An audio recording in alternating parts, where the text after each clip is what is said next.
Hello dear friends, my name is Harshpreet Kaur Dhiman. Welcome to the second part of chapter number 3 class 12th political science.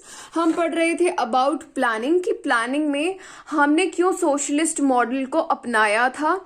अब हम पढ़ने वाले हैं ऐसी कौन सी बॉडी है जो कि प्लानिंग करने वाली है। उसका नाम था प्लानिंग कमीशन। जो प्लानिंग कमीशन है वो कोई एक बॉडी नहीं है, वो बहुत सारी बॉडीज हैं। ठीक है, मतलब कि कोई एक कमीशन नहीं है planning commission. It is comprising a lot of commissions and committees. ठीक है, प्लानिंग कमीशन को मार्च 1950 के अंदर जो है एस्टैब्लिश किया था। This is easy to learn. March 1950 में प्लानिंग कमीशन को एस्टैब्लिश किया गया था। इसका फंक्शन था कि ये रेकमेंडेशन देने वाली है, एक एडवाइजरी रोल अदा करने वाली है हमारी ये कमीशन। ये रेकमेंडेशन देगी हमारी यूनियन कैबिनेट को। यूनियन कैबिनेट क्या होता है? जैसे हमारा पार्लियामेंट है, उसके अंदर सबसे ज्यादा पावर्स जिन मिनिस्टर्स के पास है उसे बोलते हैं यूनियन कैबिनेट। तो हमारी जो प्लानिंग कमीशन है वो क्या करेगी? रिकमेंडेशन देगी यूनियन कैबिनेट को, और union cabinet will be having the final decision to whether accept that recommendation or not। ठीक है, तो यूनियन कैबिनेट जब तक वो डिसीजन नहीं लेगी तब तक इसकी रिकमेंडेशन ही रहने वाली है। ठीक है, सुझाव ही रहेगा। जो प्लानिंग कमीशन के चेयरमैन होते हैं, देखो चेयरमैन जो होते हैं वो कौन होते हैं? Prime minister of India. ठीक है, तो चेयर से याद रख सकते हो कि पीएम लिखा है, तो chairman of planning commission is the PM of the country. ठीक है, इसे जो है प्लानिंग कमीशन को एक सिंपल रेजोल्यूशन से जो है फॉर्म किया था, क्योंकि हमारा जो कॉन्स्टिट्यूशन है वो हमारे सिटीजन्स को फंडामेंटल राइट्स प्रोवाइड करता है और directive principles of state policy जो है वो भी बताता है। Directive principles of state policy क्या है? देखिए, स्टेट का मतलब होता है गवर्नमेंट के लिए कई सारी डायरेक्शंस दे रखे हैं कॉन्स्टिट्यूशन द्वारा कि आपको ऐसा ऐसा करना है for the welfare of society. ठीक है, तो उसे बोलते हैं डीपीएसपी। तो जितनी भी डायरेक्शंस दी गई हैं by the constitution to the government of India उसे बोलते हैं डीपीएसपी। तो जैसे कि हमें बहुत से फंडामेंटल राइट्स मिले हैं और डायरेक्टिव प्रिंसिपल्स भी बताए गए हैं जो कि ये कहते हैं कि हमें सभी लोगों को एडिक्वेट मीन्स ऑफ लाइवलीहुड देना है, मतलब कि जीविका का एक अच्छा साधन देना है।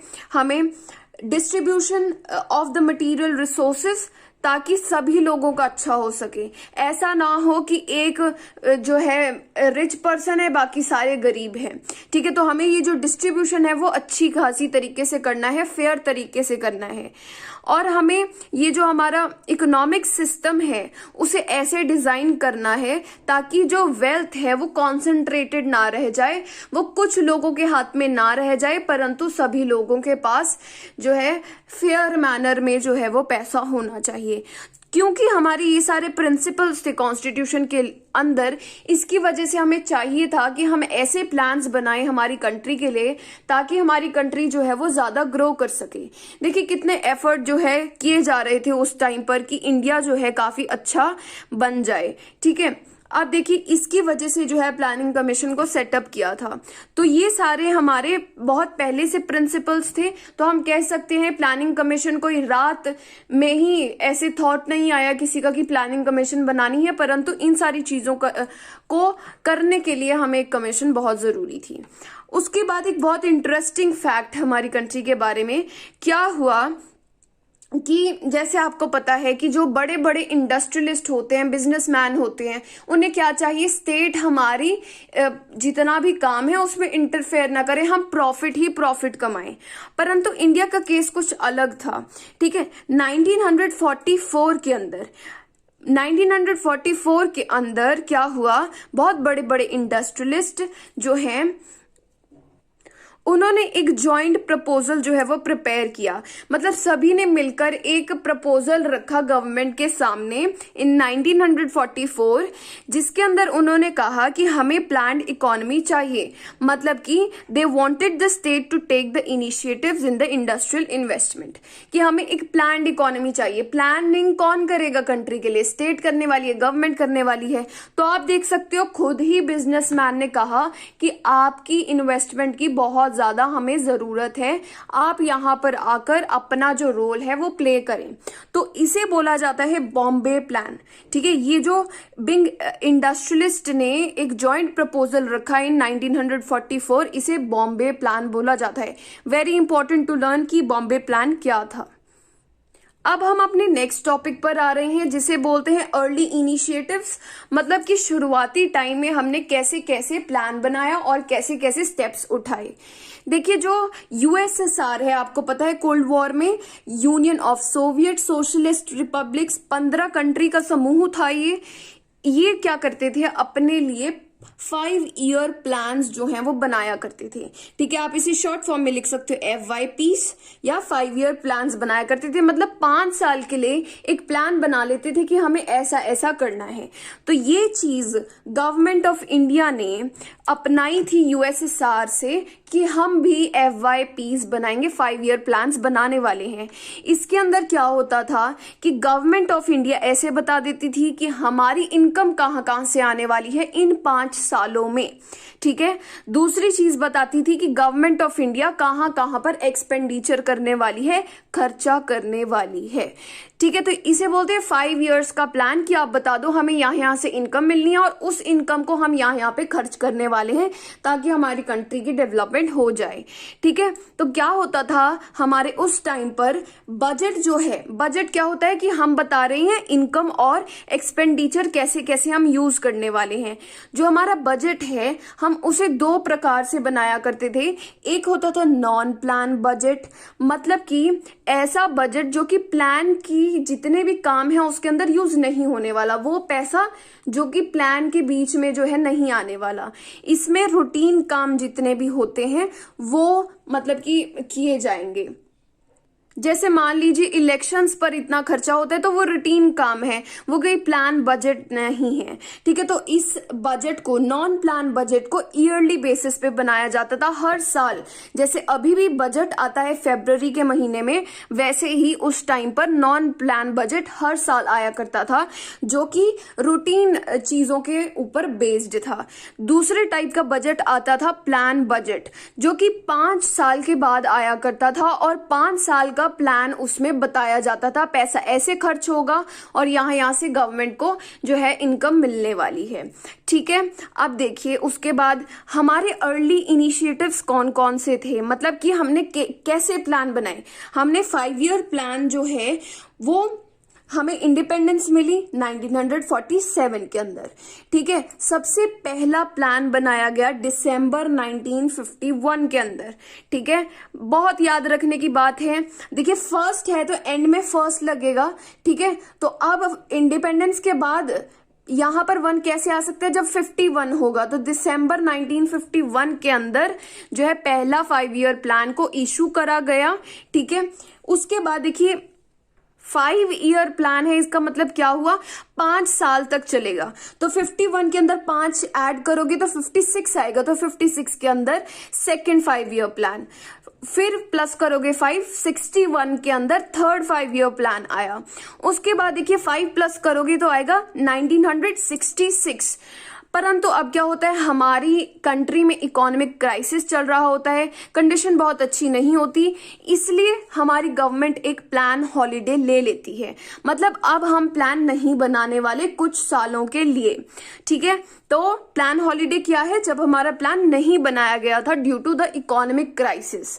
ठीक है, हमारी कंट्री की इकोनॉमी जो है वो उस टाइम पर हिल चुकी थी। क्यों हिली थी हम आने वाले चैप्टर्स में बहुत अच्छी तरीके से पढ़ेंगे। अब देखिए 4th 5 ईयर प्लान जो है बताया नहीं गया बुक में, वो हुआ था इन 1969। मतलब 66 के बाद तक हमारे पास कोई प्लान नहीं था और 69 के अंदर हमारा 4th 5 ईयर प्लान जो है वो इशू कर दिया गया था। अब हम पढ़ेंगे फर्स्ट 5 ईयर प्लान के बारे में और सेकेंड 5 ईयर प्लान के बारे में। देखिए 5 ईयर प्लान क्यों बनाए जाते हैं, क्योंकि जो गवर्नमेंट है वो एक लार्ज स्केल पर काम करना चाहती थी और मतलब कि बहुत सारी चीजों पर जो है इम्पैक्ट डालना चाहती थी। दूसरी चीज थी लॉन्ग टर्म इम्पैक्ट डालना चाहती थी, कोई ऐसा काम नहीं करना चाहती थी जो कि थोड़े टाइम के लिए हो, ऐसा काम करना चाहती थी कि एक बार ही वो डेवलपमेंट हो जाए, उसके बाद सालों साल जो है वो डेवलपमेंट का असर रहे। तो that was the main objective behind the 5 year plan. देखो जी, अब आपका आता है फर्स्ट 5 ईयर प्लान। ठीक है, देखो आपको पुअर इंसान दिख रहा है तो आप कह सकते हो जो फर्स्ट 5 ईयर प्लान था जो कि 1951 दिसंबर के अंदर इशू हुआ था, कब तक चला था? 56 तक। ठीक है, क्योंकि 56 के बाद जो है वो नया प्लान शुरू हो जाएगा। तो ये जो है क्या चाहता था कि हम पॉवर्टी को खत्म कर दें, गरीब लोग जो हैं उनकी अपलिफ्टमेंट कर दें। ठीक है, तो के.एन. राज जो कि एक काफी बड़े लीडर रहे हैं, उन्होंने कहा है कि हम पहले 2 डिकेड्स मतलब पहले 20 ईयर्स के अंदर वी विल हेस्टन स्लोली, मतलब हम जल्दबाजी जो है वो धीरे धीरे करेंगे। मतलब कि हम सब कुछ जल्दबाजी में नहीं करना चाहते। क्यों? क्योंकि अगर हमने सब कुछ जल्दी जल्दी किया that will be endangering the democracy. ठीक है, एकदम से चेंज आएगा। आपने पढ़ा होगा शॉक थेरेपी, कैसी थी शॉक थेरेपी, क्या क्या हो गया था, है ना? आपने बुक 1 का अगर चैप्टर नंबर 2 पढ़ा हो, चैप्टर नंबर 2, ठीक है, उसके अंदर शॉक थेरेपी बताइए कि कितनी बुरी थी। तो सेम चीज इन्होंने यहाँ पर सीख ली है। ठीक है, उसके बाद देखो कि हमारा इसके अंदर 2 मेन चीजें थी, हमारी 2 मेन काम करने थे हमने। फर्स्ट काम था कि हमने एग्रेरियन सेक्टर के ऊपर काम करना था, मतलब एग्रीकल्चर जो हमारा सेक्टर है उसके ऊपर काम करेंगे।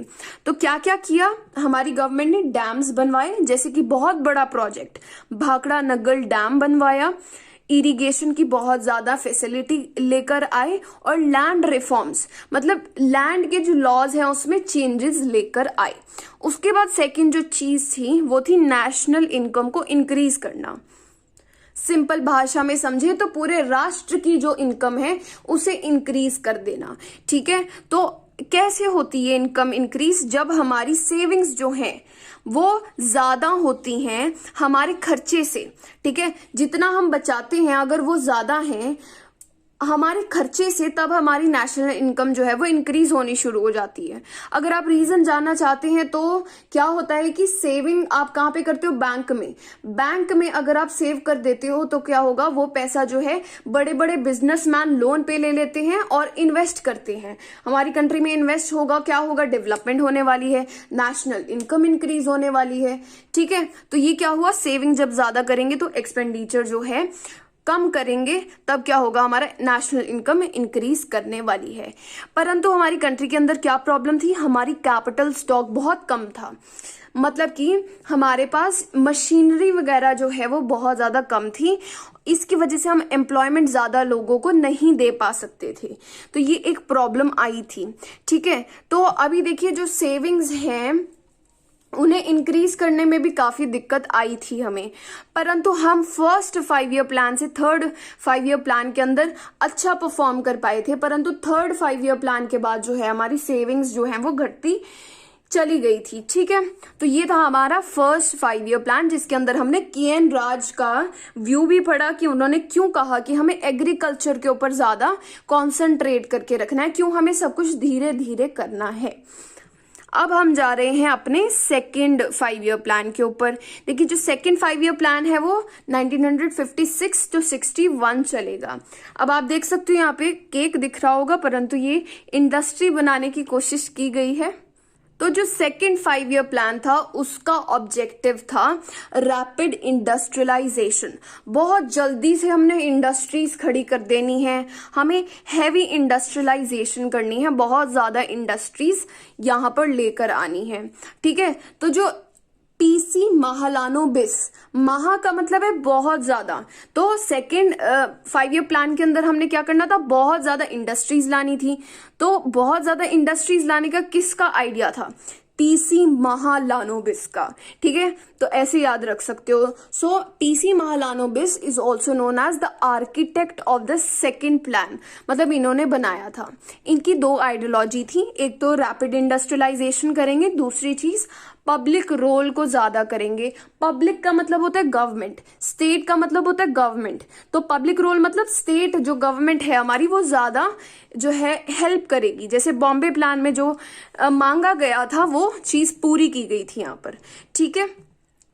जो हमारे पीसी महालानोबिस हैं उन्होंने इंडियन स्टैटिस्टिकल इंस्टीट्यूट को फाउंड किया था, so he is the founder of ISI, ठीक है। उसके बाद देखिए हमारा ये थिंकिंग बहुत पहले से थी।